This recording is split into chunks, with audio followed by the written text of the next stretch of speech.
1, 2. All right. Welcome, everyone. Thank you so much for your patience, and thank you, man, for all of the last-minute AV technical trouble tackling. But I was enjoying Phil Collins. I don't know about you. It was what I needed on a Monday midday. My name is Dave. I, for whatever reason, am looking after Spark Festival, and it's really, really good to see you all here. Some of you I know well, some of you I've never met before, so really good to be new friends. My colleague Harry is over there. Do you want to say anything real quick, Harry, or are you... Yeah. And we're extremely excited to be launching the 9th Spark Festival today, which is extraordinary. This is the first event, isn't it? It is. The very welcome. Yeah. It's a beautiful space, this as well. One of my mates told me the other day that this used to be a nightclub some 20 years ago, and that he had his Bucks party here. So one thing I can promise you is that you will all have more fun.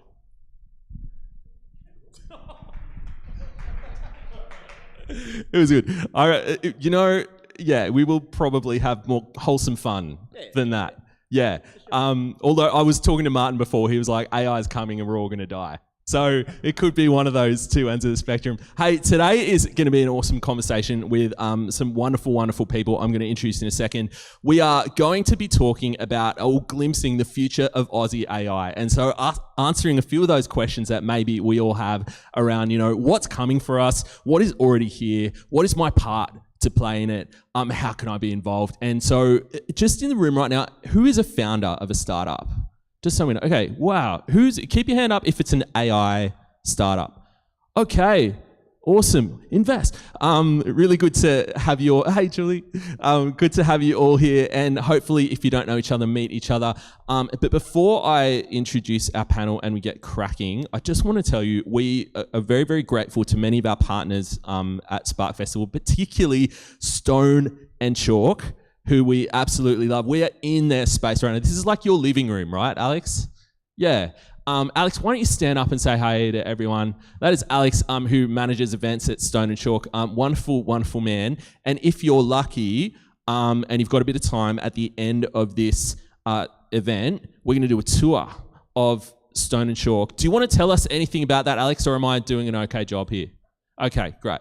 I've been on the tour. It's wonderful. I think it's a great space. So if you want to hang out and just have a look around, please feel free to do that. We've also got events coming up after this, including Research Link Australia, where we're going to be talking about research commercialization. Super cool. And then after that, the opening celebration for Spark Festival. So before rambling on any further, why don't you just take 30 seconds to introduce yourself to the person next to you if you don't know them, and then we will crack into the panel discussion.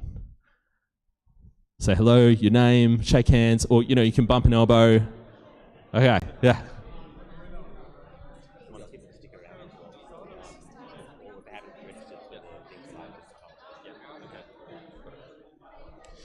Wonderful.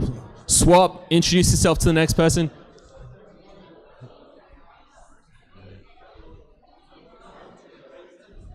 Okay.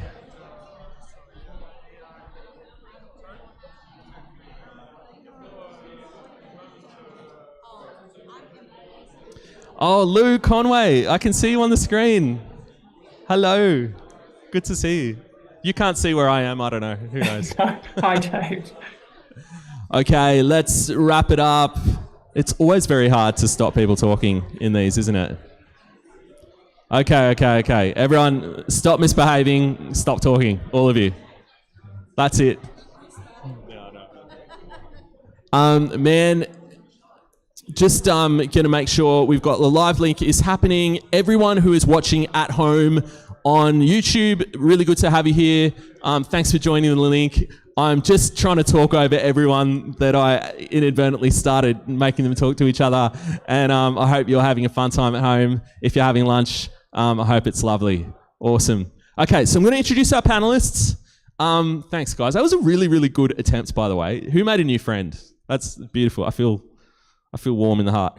Hey, Julia French, one of my favorite people. We've worked together over the years at UTS when you were looking after the Diploma of Innovation.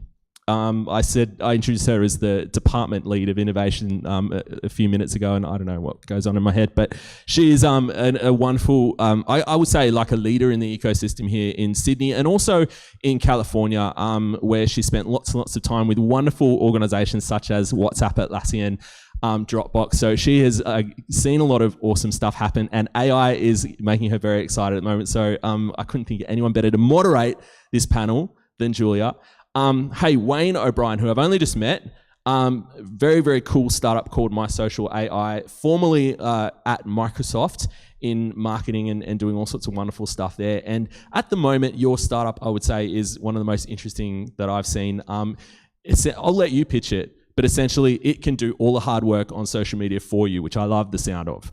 And we've got Elizabeth Henderson, who is a great friend of Spark and partner at Herbert Smith Freehills, is a wonderful, wonderful, again, leader in the ecosystem, pulling together some great gatherings of startup founders, scale-up founders, and also really doing a lot to contribute to what is, I would say, a super vibrant startup and scale-up ecosystem here in Sydney, and we absolutely love working with her and her team. And finally, we've got Alan Jones, who we all know and love, the nice version of Alan Jones, whose AI answered the phone to me just before I was calling you, and it was like, I'm Lucy, I'm Alan's AI assistant. So he won't answer the phone, but he's a nice guy. And we had a wonderful time in Armidale a couple of weeks ago where we were speaking to the team at the UNE Smart Region Incubator, which is a great segue because on the screen, everyone wave at Lou Conway. Hi, Lou Conway, who has made the time to join us. She is in Armidale at the moment. I'm guessing you're in Armidale. I am. Yep. Who is Director of Enterprise at University of New England and also is looking after the grad cert in AI innovation at UNE, which is a wonderful opportunity to learn and upskill as well. So can't wait to hear what all of these awesome panelists have to say today. I'm going to stop talking. Julia, it is in your hands. Thank you so much. Works? Yes. Okay. So we thought we would just kind of kick it off and start by going with AI in Australia. So oftentimes we in Australia hear about everybody else doing everything else. And for once I thought maybe we would talk about ourselves. I don't know. I thought that might be kind of fun, being American and everything. So I was going to start, I think, Alan, why don't you kick it off with kind of where you are seeing AI kind of sitting within the ecosystem. And then Wayne, do you want to kind of bring in the startup perspective and kind of maybe hit on things that you think are trends and things that you want to see happen? And then Lou, do you want to jump in on anything that's, you know, of interest as Alan kicks off? Cool.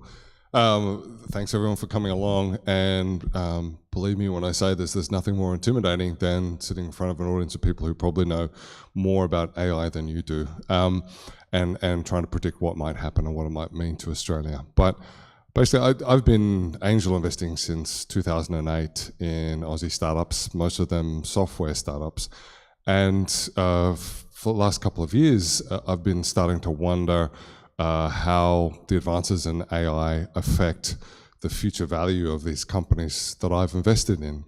Because one of the kind of cores of investing in software startups is you try and pick teams who appear to be better at building better software than the teams you find in other businesses. And so, you know, investors talk about wanting to have a defensible moat. Show me a defensible moat. And one of those things used to be, well, you know, these people had all done this before, and so they are, a rock star team, and therefore that makes us a much more backable, much more investable startup. And I think one of the things that changes for me as an investor is that I worry now that some of the teams I've invested in the past may not be keeping up with new ways of doing things, or may not be able to compete on a level playing field if other teams out there with less track record, perhaps even less skill and talent, but more access and more familiarity with AI-enabled software development tools might get an unfair leap on us. So that's kind of a glass half empty view for me from an investor perspective, but a glass half full way of looking at this is that for the longest time in Australia, because we haven't had a Stanford, because we haven't had an MIT, our talent pool has been really short.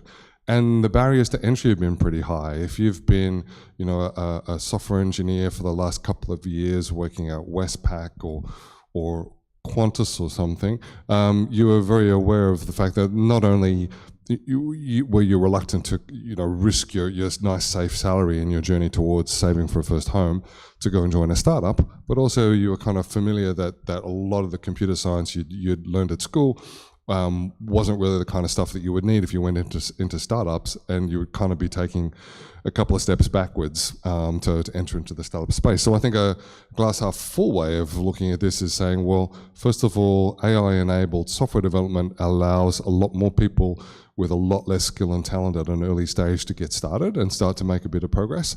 And that potentially makes us a much, much bigger startup economy in Australia than we have been in the past. It's kind of a force multiplier for teams building software products. And then Wayne, do you want to jump in? We were chatting earlier about just kind of where you think startups are going to be and how they actually, like, Australia has such a huge opportunity to kind of lead in the AI market, that it doesn't have to be SF only. Yeah, certainly. I mean, we were chatting earlier about the fact that there are, so many, obviously, AI businesses that are out there. Every single day you see like another ad, if you're on social media, trying to sell you a certain type of product, or, hey, you can lead the market and do this kind of service. And ultimately, you want to make sure that depending on what you're doing, you're really obviously aligning to what your needs are and how you can really bring that benefit to everyone. I'm trying to remember what the point was that we were talking about before. I think it was more about like startups in Australia having the opportunity of being leaders and maybe going first. Like, sure, like you have OpenAI and America has they're pouring some money into it. But in all actuality, like for Australia's like usually the biggest test market for every app in existence, right? And you no longer need an engineering team. You now have this huge opportunity, and Australia actually has an opportunity to lead globally. 100%. I mean, if you look at, like, traditionally the Australian market has really relied on, if you look at mining and other things as well, to be able to drive our economy forward. We really are at, an absolute step change when you look at the types of industries we've got to be able to actually leapfrog and really provide additional services, far more benefit as well. We are a rich country, absolutely, but unless we actually start to really look and see how we can diversify what we're doing, we're going to struggle, because every other country is also trying to embrace AI at the same time. So every single business you see, they're looking at what can they do from a processing standpoint. Is it, instead of using, it might be a large language model from GPT or others, there's a lot of larger businesses that are creating their own smaller models now as well. So there's so much opportunity. It's more about really identifying what do you have, and obviously what can you provide, and really going laser focused on that, rather than necessarily trying to be very general. And ultimately, from an upskilling standpoint, the only people ultimately that will get fired as far as not actually using AI are the ones that don't want to learn. So one of our larger clients, they recently shared with us that they're seeing across the board that tens of thousands of people have been made redundant across, within the tech sector. And if you look at a lot of the people that have been made redundant, this is obviously there's a lot of downturn that's happening as well. But ultimately, businesses are looking at people who are interested in learning about AI or open to learning about AI, and if they are, they're getting retained. If they're not interested, or if they're not showing a natural inquisitive nature towards it, that's where they're putting towards okay, do we still need them in the business? So Lou, do you want to jump in on that in terms of like what you're seeing and people coming into your program? Thanks, Julie. I guess when we're actually part of the federal government's Startup Year program, the pilot program, and when we looked at what kind of program we might create in terms of that, really that 80 to 90% of the new startups coming through in our region are actually obviously using AI. So we just went, let's just go straight to it and build a program for people to learn to use AI in practice. So, but what we've actually discovered through creating that program for the pilot year is that we're actually attracting people out of the finance sector, legal sector, architects, in defence, in policing, who are all saying they're wanting to make changes within their enterprises or businesses. So I think that's the appetite to actually develop something. And if you're not a coder or a mathematician or a scientist, you're just somebody who wants to use it to create something new, an innovation or efficiency, there's a real thirst for learning that actually delivers that. So that's what we're just about to kick off in October with a 9-week program in that space. But Okay, certainly within the regions, where should sorry. everybody go to sign up? So if you went to the UNE website and put in Graduate Certificate of AI Innovation, that will take you to the Apply Now, or very happy for people to land on our incubator page as well, which is unesri.com.au. And that will take you to the whole kind of learn now. And you're doing it in a group of 50 people. So it's a cohort base. So imagine you will not only learn about your project, but you'll learn about 50 other applications of AI in enterprise. So okay, yeah, there you go. It's going to be super exciting. There you go. You head there. And then Liz, do you want to just chat with us a little bit about what you're seeing from a funding perspective in terms of like what's floating across your desk? Sure, I can. Everything is AI now. Everyone is AI. But I think to some extent that was always the case, which is why before we started I sort of said, are we talking AI as in the language model, or are we talking more expansive AI? But look, I think there's a lot of interest in AI, as there always has been. There is a lot of interest in what Australian companies are doing, and particularly from overseas investors. And I think that makes sense. We are a country that is, and you alluded in the question, a place where you can test drive new technology. We've always been, I think there's a few reasons for that, we've always been a country where the population is a very early take-up of any new technology.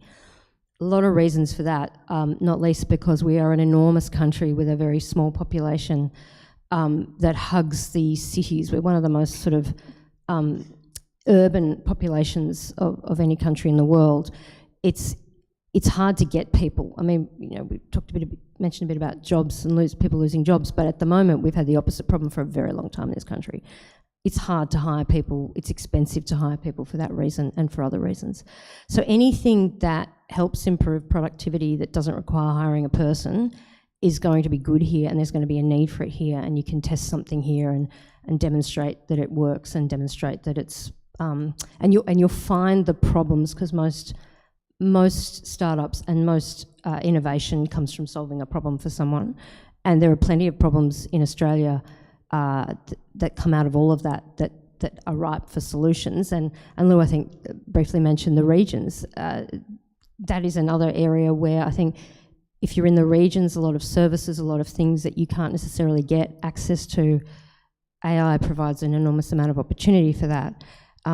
So I think there will continue to be interest in Australia, as there always has been in tech, but I think, you know, this provides another range of opportunities. So, Alan, if you had to pick like the headline, I don't know, 6 months from now, of Australia's leading tech AI company, globally leading, where would you lean? Well, I hope it's something in my portfolio. Is that what you mean? Or by sector, or? Yeah, I think what are you seeing as the most opportune? Like, where are the most opportunities for Australia? Yeah, so I think we have a big advantage in that we're largely a service-based economy, and there's tremendous opportunity for AI to assist in tasks that have previously been performed by customer service people. That might be onboarding a new customer, or processing loans, or assisting with travel bookings. So we see that like across all industries that have a customer service facing aspect to their business, and it makes a bigger difference in reducing the friction of customer acquisition, and then really helping with customer retention. And I guess one of the most interesting for us at the moment is it's the difference it can make in provision of healthcare services. So you go and you try and make an appointment to see a GP, and they say it's going to be 3 days from now, and then you show up, and then you sit there in the waiting room for like 45 minutes to an hour and a half waiting to be seen, and you kind of know that you know, that's not a surprise to the people behind the reception desk or to the general practitioner. They know that their schedule gets off progressively as the day goes by. And so there's just tremendous, you know, that is our front line for most of our healthcare services. And there's so many opportunities there to go in and streamline that process so that you're updated live about, you know, when you're actually going to be seen, but also when you arrive at the medical clinic, about half of your total appointment time at the clinic is onboarding you, is making sure that we've got your referral, or we've got your patient records up, or if you're a first-time visitor to this clinic, they've got your Medicare card and your private health insurance number and all that kind of thing. All of that we can do up front, remotely, over your phone, before you even arrive at the GP's clinic, and then we can process many, many more patients in a day. That means less people are waiting to see a GP. More people are more successfully referred to the specialists that they need to see after that. So, you know, banking, finance, travel, but also every government service that we use could potentially become much, much more efficient, much more quickly. And that adds real billions to our GDP, but also makes us all massively more dissatisfied with the world that we have to live in. Love it. Okay. And Wayne, you want to jump? I think we were kind of chatting before about how so many startups in Australia get opportunities because they have access, maybe more readily available access to corporates where they can kind of start those conversations early. They can have different corporates pilot their startup and they become kind of this hybrid of like consulting revenue as well as like funded revenue, but how it really enables you to get to know your customers so much better because you're actually there dealing with them every day. And as a result, you can actually figure out their workflows and help them tool properly and really figure out, okay, how can I build you an AI model that I can then go sell to everybody else within your sector, right? And then how that's a unique advantage, say, to, I guess, a startup in San Francisco where they're not going to get that kind of access to their customer base straight away. They have to kind of go through their funding cycles, and how you have that access straight away. Yeah, 100%. So part of the largest part of our business at the moment, we're a smaller startup. There's literally 6 of us. And a very large part of our revenue is coming through our services. So that's us consulting to other businesses, finding out, you know, on a daily basis, being able to have conversations from a junior all the way up to the regional VP, president, you know, about what are the major challenges they're facing, what are certain services that they are lacking at the moment that they could really leverage and use. And ultimately, you know, from our standpoint, it's been hugely beneficial of being able to find additional information, find additional revenue streams that we can then really start targeting and developing models, in this case from an AI standpoint as well, to be able to service that. I'll never forget when we brought on our largest client, we had the regional president say, we're investing in you now. We know that you're not perfect, but we're investing in you now. We're giving you money because we know that we can also help you refine your product and make it the way that we need it to be as well. And that's a huge, it fills your sails, it makes you feel incredibly good, but it's also a continual review as far as being able to find those different ideas and make sure that you're really capitalizing them across the board. And it's something that, you know, being smaller, you mentioned before about us being a services country, and it is true, it also allows you to be a lot more scrappy as well. They know that we're English speaking, they know that, you know, we are available to be able to chat when need be, and also there is, especially if you're talking about the US, just being Australian, half the time will open up a conversation for them to go, let's find out a little bit more. So being able to actually reach out, have those conversations, you'll be amazed at how often you can get extra insights, which can really drive, you know, the products forward. Love it. Lou, did you want to chat with us about the different kind of models that you guys are going to be putting forward in your program? So how are you kind of, well, I think one thing in particular is like a lot of the data sets that are going into these models, I'm just going to give my female perspective, is that they tend to be skewed, you know, heavily towards the male kind of side. So, you know, they're pulling in loads of data from Reddit where it's 18 to 24-year-old male based. And I was like, somebody could build me a female only language model. That'd be like really amazing. So just kind of where are you deciding to kind of move as you're going to educate, and where do you see the opportunities from an educational perspective as well? Yeah, it's a great question, Julia. I guess what we're seeing is that people have already got large data sets that, whether that be customer data, staff data, and obviously data sharing within agriculture is such a massive issue. But what we're seeing is that people are wanting to work on their own data sets, but we are absolutely delving into issues of governance and, ethics of all of that, and trying to get that kind of lens on that area. But I guess it is interesting, your question about what is Aussie AI, because I think everything we're hearing around soil carbon and natural capital management, we have got capacity to be doing some leading edge work on that, that we can actually deliver, certainly into the US. Some of the startups working in our region are absolutely leading in methodology in that space. So I guess there is a way. I think AI does enable us to look at things like natural capital, certainly in terms of how we're planning services. I think Alan actually mentioned an awesome example last week when you were here in Armidale, Alan, about imagine if we actually did have a more equitable distribution of health and education services and planning happening across our government systems. So how might AI actually assist in that? Alan might like to share that too, because it was actually, people were just like, right, actually, rather than thinking about the kind of AI for evil, just thinking about, how could we turn this into something that really does change the dial on equity. You want to jump in on that?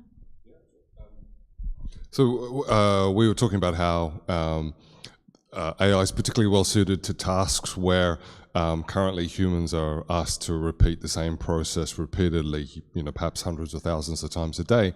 And when any of us goes to the radiologist and gets a CT scan or an X-ray, a lot of the time now that gets offshored to a hard-working team of trained radiologists in the Philippines, say, who spend their entire shift looking at scan after scan after scan, looking for something that they should be concerned about. All right? And they write up their notes and on they go. And so, that's not a great life for the person doing that. And it's not fantastic for us either, because inevitably a human's results degrade over time. You can't make somebody do the same very complicated, very highly trained task repeatedly, for 12 hours a day. They will gradually, the error rate will increase, and that might be your scan, right? That might be your cancer that gets missed. So the one of the utopian, I guess, aspects of AI is that the error rate can become understood and can be planned for. It doesn't vary like a human's error rate can be. But also, AI ethics we can get into, but we need to find something else for the people in the Philippines to do, which has more meaning and is better for them. But when we provide those services using AIs, then we have the opportunity to massively increase everybody's access and have a faster turnaround time on those results, getting back to the specialist who's waiting to tell us whether we got a green or a red light on our scan. And a particular challenge for that is, of course, in cities we have access to more radiologists. We have to go less distance to get a test, but in regional Australia, where a large part of our community still lives, that might be a 2 or 3 hour drive, and then a 2 or 3 hour drive back again to see that same specialist to talk about the results. So everything that we can do to provide, that's the front end that we see. So everything we can do to make sure that we can take time out of that loop means that person at least is getting their results in a much more rapid time frame, if we're replacing those poor hard-working teams of people in the Philippines with some algorithms. Yep. Same for city planning as well, right? They've done huge. I think Barcelona is kind of leading that in terms of like being able to place, okay, this is the traffic pattern. This is where we know that we can put X number of stores and their average revenues will be at this rate, so what does that kind of mean? So there's all these kind of planning accessibility things. I had another point I wanted to make too about biases and training data sets. And that obviously has been a really, really big problem for all of time, right? The organizations who get to train an AI get to train it on a data set, and in some cases that data has been used without permission. In other cases, there's massive biases in that data, which then becomes reflected in how that AI performs. A really interesting area of development right now is AIs that generate synthetic data to train other AIs with. In fact, we've just made our first investment in an Aussie company that does that, a company called Diffuse Drive. It creates photorealistic imagery and video which you use to train machine vision systems. So that's a large and growing sector of where we apply these algorithms, but we ought to be able to do the same thing, and there are commercial opportunities there for other Australian startups to go, okay, let's be the most trusted synthetic data provider of synthetic health data records or other things, and then we can take the biases out of it. Let's start with a really small, clean data set, which is as unbiased as we can make it, and then let's use that as the seed for the synthetic data that we train. Yep. Liz, do you want to talk about how people are structuring their different deals? So how our venture capitalists, so for example, when Alan's going to go put together his deal for his synthetic AI company, is it structured differently than, let's say, your average SaaS startup? Or are you just seeing it as kind of the same? Do you see that there's more provisions that people are wanting to put in, or less, or? No, I mean, we're not, there are different kinds of funding, but the most common venture capital funding is sort of equity through the series and preference shares, and that really hasn't changed. And I mean, I can't speak to valuations because I don't, that sort of happens independently of contract terms and commercial terms, but really there hasn't been much of a shift at all in the terms that people are being offered or contracting on. You do read about, you have in the last few years, for example, read about these mythical sort of, 5 times participating preference. They're not, I mean, you can go to Cooley is a Silicon Valley law firm. They do a lot of deals and they publish the terms. They've got graphs of what people are doing on various things. They've barely moved, right? So really everyone's contracting the same. Notes and other sorts of funding, again, they haven't really much changed. So I think from what I can tell, AI companies are being funded much the same. I can't speak so much. I mean, we see, we had this conversation before, we see a little bit of the debt. There's not a lot of it in Australia on a scale as yet. So I haven't seen venture debt looking much different. I don't know if there's more appetite for that sort of alternative type of funding for AI companies. Nothing I've seen that's a pattern that would justify that. We briefly touched on the kind of concept of how we're going to have all of this innovation concurrently happening at such a rapid rate, right? So let's say Westpac, instead of having internally working on a particular AI that they want to have built, looking around within the startup, scene and market. So let's take, I don't know if you guys know this story, but there's your Google Sheets that you use, or Google Docs or whatever. There were 3 guys that started it, and it was a company called Rightly. Google Corp Dev found them at an event, and we had listened to them and chased after them and said, okay, we want to buy you. Just come. We're going to acquire you. And then that became your Google Docs, Google Sheets, or whatever. It's something that happens in Silicon Valley all the time, right? It's part of the way that the cycle kind of works, because not every company will become your Atlassian or your Canva or whatever, right? Not every company is going to exist for 10 years. So the way that it typically works is like a corporate will kind of meander around in the little startup world and go, okay, great, I want you, I'm going to take you, you're a great team, your tech is a little bit off, but I'm going to take you as well. And so we've talked briefly kind of about this concept entering into Australia, and how would this work? Would it work? Do we have an openness for that? Because we have all this innovation occurring in the startup space. So what does that mean? Yeah, and I've been a lawyer for most of my career, but I did spend about 10 years outside not being a lawyer, and I worked in a big bank for a period of that time in management roles. And one of the things that it's very hard within any big corporate to develop stuff that might undermine or threaten or do anything to your own existing business model, and that's written about in the Innovators Dilemma. It's not a new idea. So the idea that people can go off and do something somewhere, and then you just, once it's established and proven, that you can go and buy it. And a couple of things that impact that, and one is Australia's about to change its competition rules and to more of a compulsory sort of notification, and there'll be certain things that have to get taken to get competition approval.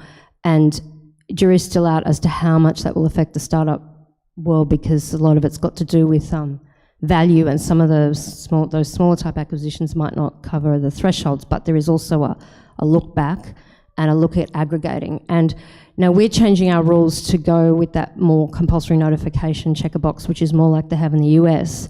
But the interesting thing is, in the US, their regulator is, where they already have that, is also concerned because a number of tech acquisitions that have taken place underneath the threshold, so they didn't have to get notified, and they've looked at it and gone, okay, so now you've just acquired all of this and you own that market. And there's the antitrust case recently with Google. So two different types of systems. We're changing ours, but the same concern about tech companies buying up startups. But as I think we did chat before the session, some of these companies wouldn't exist except for the fact that they want to be bought by someone. So you have to find the right balance of, yes, you don't want someone dominating a market, but on the other hand, you do want innovation. And if you take away the idea that Google's going to buy you, or Atlassian's going to buy you, or someone's going to, or the bank's going to buy you, you might actually take away the motivation for someone to set up a startup, because not everyone sets up a startup with the idea that they're going to be like Atlassian and list on NASDAQ and go forward as a big company. A lot of people do start up companies thinking, I get it to this point, Anna, and someone will buy me, and then, that's fine, that's enough, and then they might go off and do something else. Yeah, I mean, majority of Facebook, Google, right? 3 guys, they spin out, they start something, they're aware of the roadmap, then they go back in. I mean, it's this rinse and repeat titration, right? So I think with AI coming in with it, you don't have to have this heavy lifting engineering that we've talked about, right? So now you have this huge, massive opportunity. So you look at companies like Spriggy, Westpac just acquired Spriggy. So Spriggy's not going to be a company on its own of gross magnitude over the next 10 years, right? But it's a massive asset for Westpac, right? Combank, don't get them wrong. And now they have like all of these young folks, and they're going to have their first account, and they've set them up, right? Huge market shift, right? So how does that impact? And Liz just ran us through all of that. So we want to give you guys time to ask your questions. So if you guys have any questions, shoot up your hand and we'll come around. State your name and your question. Alex, question.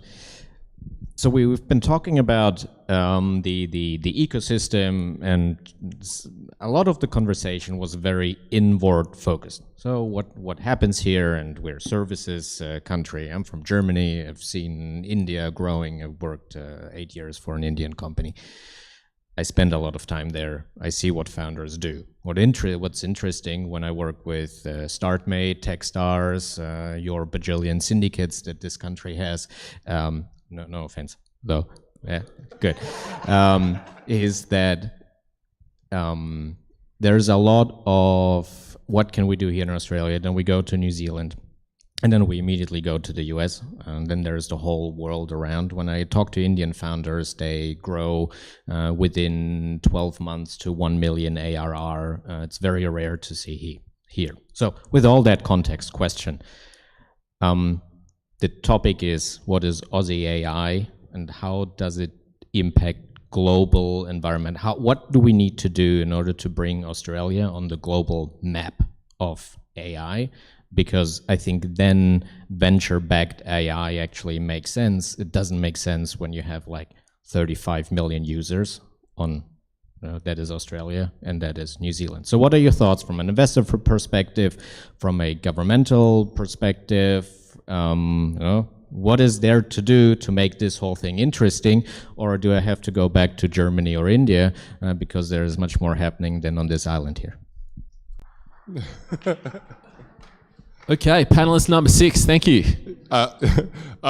Maybe I'm not being ambitious enough, but Canva just acquired Harrison AI for hundreds of millions in a couple of years after it was founded, and I think like that's a really great outcome when you consider, you know, economies of scale, how big a total economy we are, how big a total nation we are. So we don't have very many Canvas in Australia, but we do have some of the world's biggest banks, one of the world's biggest airlines. So there's definitely opportunities. There's also opportunities to be acquired by something which is part of a global network, to be acquired by a McKinsey, for instance. So I know, you know, there's countless little AI service agencies going on right now, consulting to various organizations, selling in services.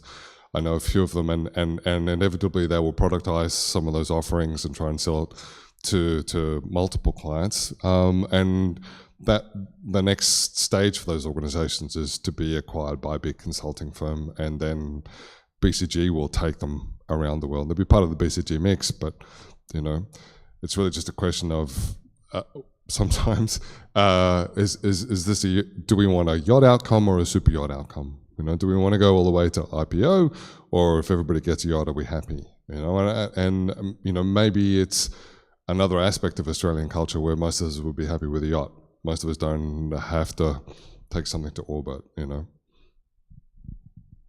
Do I pretend to be a panelist now? No, I'm kidding. I would say like Germany's darling startup was Blinkist. It was acquired by an Australian company. In terms of India and like what's on offer in India, I think it's a very India-based market, right? So I don't know of any large companies that are in India that went global recently. So I could be completely ignorant, but I think it's not about where you are, how many you have, it's about where you're going. So I was on a team of WhatsApp, we were 25 people. We beat everybody. Like, largest acquisition in Silicon Valley ever to be seen. So I don't think it's how many or where you are, or it's just at the end of the day, like, are you gonna hit the right trajectory? I've sat in Australia for 6 years, and Australia has everything required. It just needs a flip in its mindset, which we're hopefully doing today.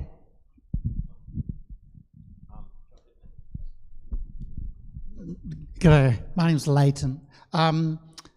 The current chapter of AI, if you like, is about generative AI and from ChatGPT, but the previous chapter was, I guess, looking at large data sets like X-rays. So if we kind of look at those two, could we get a forecast of where we think the weight of money or the weight of effort is going between those two? Liz, that's great. Liz, that's you. Yes, it's a good question. And the reason I'm hesitating is I tend to think the weight of money, well, the weight of money goes where someone thinks there's going to be a return, obviously. And how funders of early stage companies do that is, you know, there's a little bit of financial sort of modelling and analysis that goes on, but a lot of it, to be honest, is backing a particular founder or founders. So if you talk to VC funds, or even if you just observe how they, you know, how they interact with companies that they're looking at, they'll be interested in the tech, but then a couple of them have said to me, yeah, we're interested in the tech, but usually the tech gets a few different versions before they find the right thing, and it can be quite different.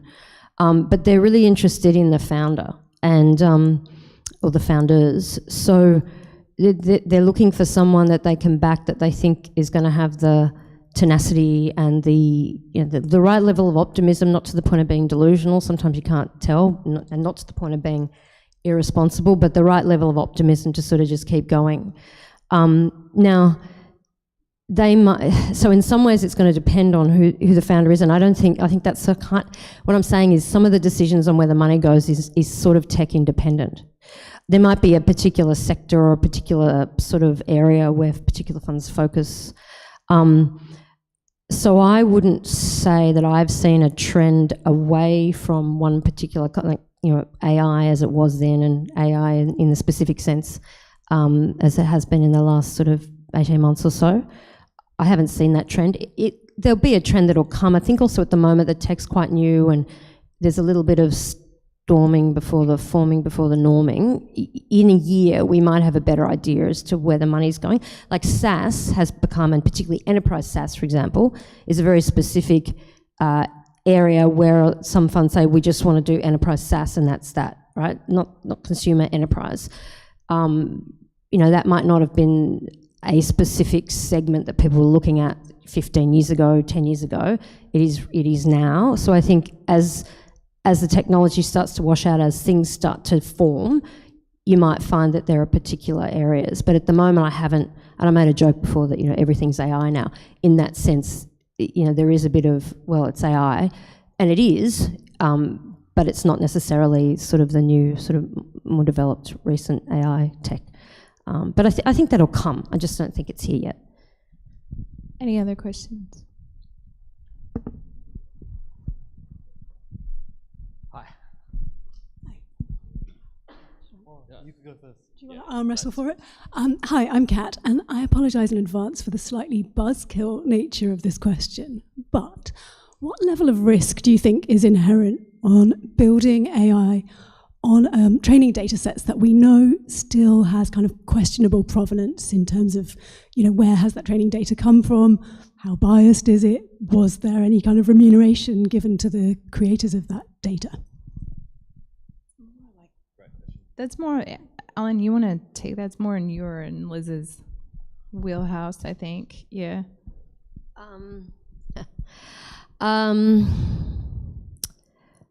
Yeah, I actually tend to think the bigger problem with the data sets is going to be things like the bias or the quality, or even if some of it's even human. I mean, maybe that doesn't matter, but I mean, some of the stuff that's written on Reddit and on social media isn't even human anyway.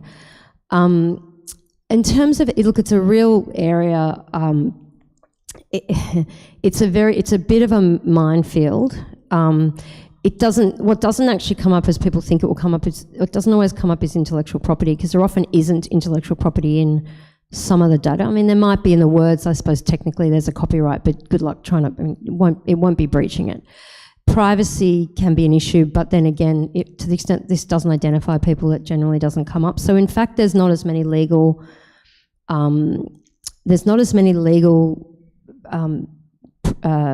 barriers or things that people are breaching as you might think. It can be, if data's crossing borders, there's privacy laws that affect crossing if it's actual data and it's got personal information in it. But the legal ramifications aren't necessarily what you would think. A lot of it's more like there should be a law. And I'm now having a mental blank, it's the guy's name, but there was the tech billionaire who ran for president at one stage, or he was in the primaries, Andrew Yang, that's right. So he had this thing of people should own their own data and it should be paid for and all of that. And what he was really saying is there isn't at the moment a legal right that anyone has to that stuff. And so it's there, like all information that's out there for the taking. And so I guess it's less of a legal question as to what should be, I suppose. I mean, I personally, whatever I write anywhere that goes in a public thing, I just think, well, I've given it up and somebody's going to make money. Somebody's going to monetize it and it won't be me. But I'm not so concerned about what people are monetizing. It's probably rubbish anyway. I think we went through kind of a... Oh no, yes, if you're an artist, absolutely. And if you're a writer and artist, then that it will be copyrighted, protected work. I mean, technically, if I write something on Facebook, it's copyright protected, but it's not important. Yes, absolutely. When you're coming into proper things that are in IP, and in some ways that's a new issue, in some ways it's an old issue, because for many, many years, decades, in fact, people who produce content that gets put on the radio and then it gets played in a taxi or it gets played in a hairdresser or it's used in some way and it's not recognised. That's been a long-standing issue. It's very hard for creators to... We also created Creative Commons. So at the start of social and images, and you could search images online, we created that kind of Creative Commons, and Flickr at the time was really popular. It was concerned that it was going to undo Flickr, but it really didn't and survived just fine. Wayne was talking earlier about bespoke kind of content. So making it so higher things that are non-AI gen are now going to have higher value and higher worth, right? I think you jumped on that. Yeah, we were talking before about the fact that there's obviously a very big trend right now from a generation standpoint that you can use any tool to be able to create a new video, a new image, new text. They are getting better as far as not being as easily spottable. And one of the things, we regularly talk to clients about, the authenticity that's been created with that content.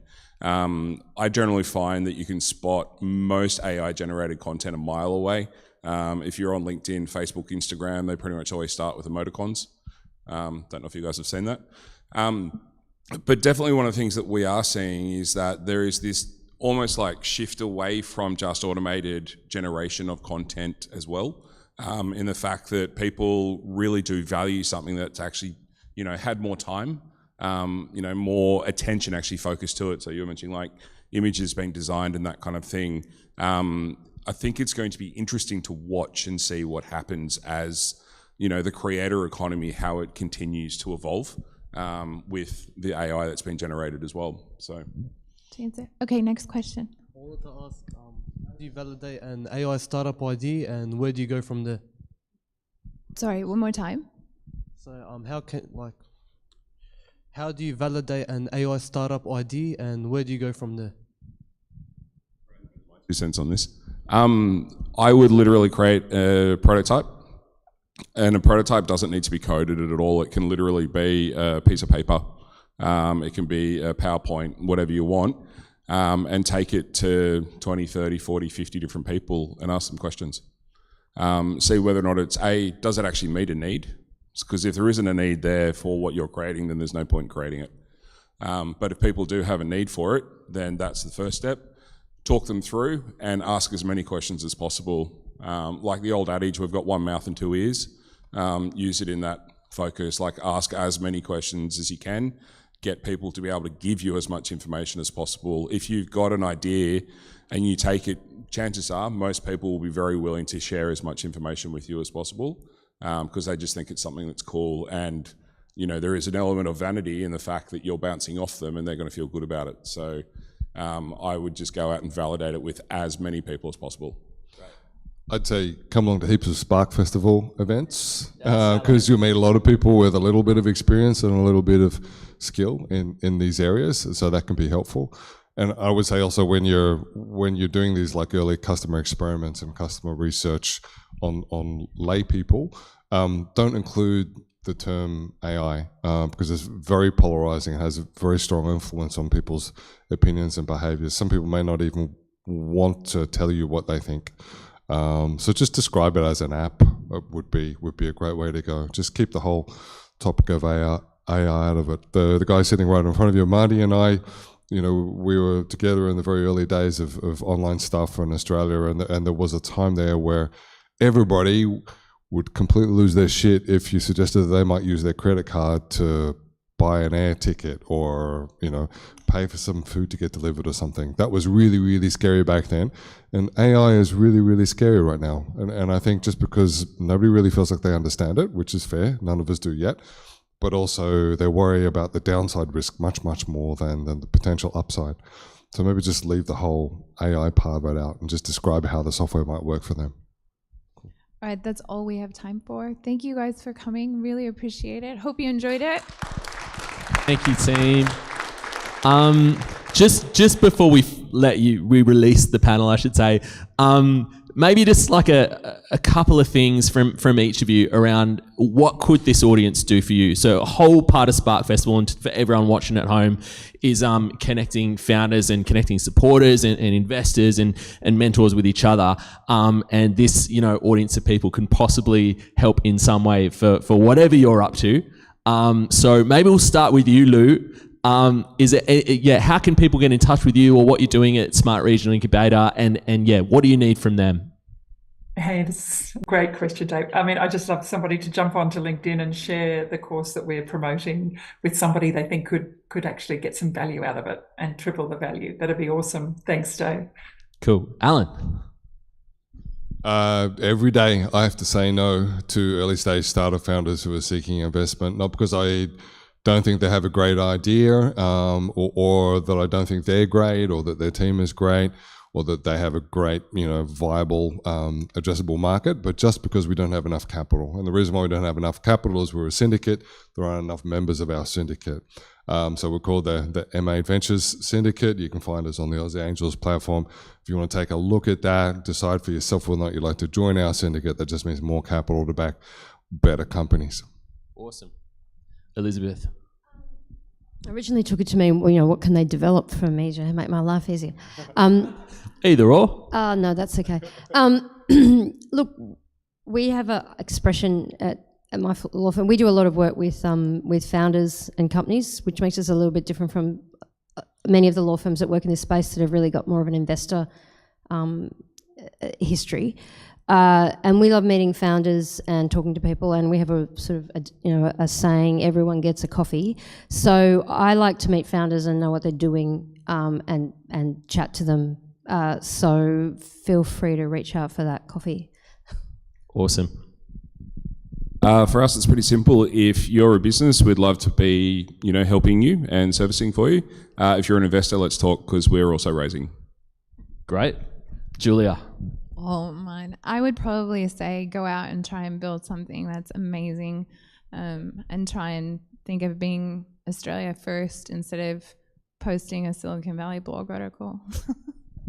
And come and find us for some mentorship and guidance. Yeah. Awesome. Hey, can we really appreciate this panel of speakers? It's been, so good. So good. I'm going to rewatch the recording later. And all of you can as well. It's on YouTube. Hey, I just wanted to quickly point out Chu Hao, who I met for the first time at Spark Festival last year, is sitting up there with Man at production. We had a few technical glitches which were my fault, I've got to say. And so we only started our AI-generated captions halfway through the event. But Chu Hao's startup, sunflower.ai, produces... I'm just going to do your pitch for you, unless you come down here, or... Yeah, I'm doing it for you. Produces AI-generated captions which are sensitive to the way people speak and their accents. They're on the screen right now under Lou. Lou probably can't see them, but they are. Fantastic product. Go meet him. He's awesome. And thank you for looking after us at Spark Festival with that. Hey, Kasha. Can we have you over here for a second? We're going to let you all go. I'm sure many of you have things to do, but why go back to the office when you could work from a brand new office right here? Kasha, tell us a little bit about what's happening next. Besides feeling like I just won the Price is Right by coming down.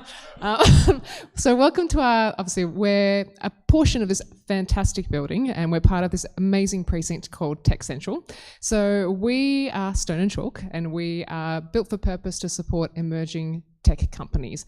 And obviously that support comprises a component of physical space, because physical space is a wonderful means in which we can all connect. And sometimes, as much as I love digital mediums, our brains can fire and our mirror neurons work in different ways and we're in different spaces where we can enact change. So we offer spaces, solutions, and programs to help you get to that next stage and hopefully scale to be the next unicorn and solve tomorrow's problems. So if you'd like to have a look at what our facilities could look like and how we could potentially support you on your journey, I'm here. It won't take too long, I promise, and I might throw some random anecdotes from reality TV and obviously Price is Right as well. So hopefully entertaining. What's not to love about that? Thank you, Kasha. So you're going to be around here waiting for whoever would like a tour. Yes. Awesome. Okay, everyone.